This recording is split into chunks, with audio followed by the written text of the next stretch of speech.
Assalamualaikum warahmatullahi wabarakatuh. Perkenalkan, nama saya Muhammad Diopani Malidan Saputra dengan NIM 20240080414. Pada kesempatan kali ini saya akan menjelaskan tentang akuntansi pertanggungjawaban dalam akuntansi manajemen. Nah, di sini ada latar belakang. Dalam sebuah perusahaan, setiap bagian memiliki peran dan tanggung jawab masing-masing. Misalnya, bagian produksi fokus membuat produk, sedangkan bagian pemasaran fokus menjual. Agar semua berjalan sesuai tujuan perusahaan, dibutuhkan suatu sistem yang dapat mengawasi dan menilai kinerja tiap bagian tersebut secara jelas dan terukur. Jadi, pengertian akuntansi pertanggungjawabannya itu adalah sistem yang digunakan untuk mencatat, mengelompokkan, dan melaporkan informasi keuangan berdasarkan pihak atau bagian yang bertanggung jawab. Dengan sistem ini, setiap biaya dan pendapatan dapat ditelusuri kepada unit tertentu sehingga memudahkan penilaian kinerja.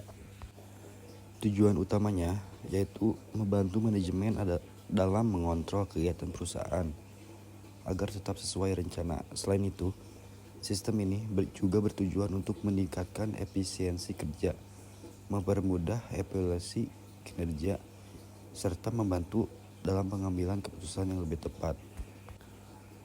Nah, adapun konsep dasar.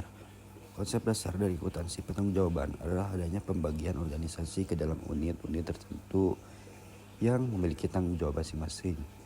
Setiap unit akan dinilai berdasarkan pencapaian target yang telah ditentukan, biasanya dengan membandingkan antara anggaran dan realisasi. Nah, yang selanjutnya yaitu pusat pertanggungjawaban.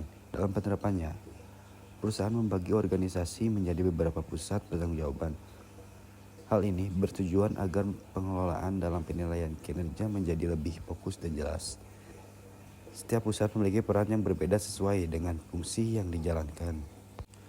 Pusat biaya adalah bagian yang hanya bertanggung jawab terhadap biaya yang dikeluarkan. Contohnya adalah bagian produksi. Kinerja bagian ini dinilai dari seberapa efisien mereka menggunakan biaya yang telah dianggarkan. Pusat pendapatan adalah bagian yang bertanggung jawab terhadap pendapatan yang dihasilkan. Contohnya adalah bagian pemasaran atau penjualan. Fokus utama dari bagian ini adalah mencapai target penjualan yang telah ditentukan. Pusat laba adalah bagian yang bertanggung jawab terhadap laba, yaitu selisih antara pendapatan dan biaya. Bagian ini harus mampu mengelola biaya sekaligus meningkatkan pendapatan agar menghasilkan keuntungan yang maksimal. Selanjutnya yaitu ada pusat investasi, yaitu adalah bagian yang memiliki tanggung jawab paling luas, yaitu tidak hanya menghasilkan laba, tetapi juga mengelola aset atau investasi perusahaan.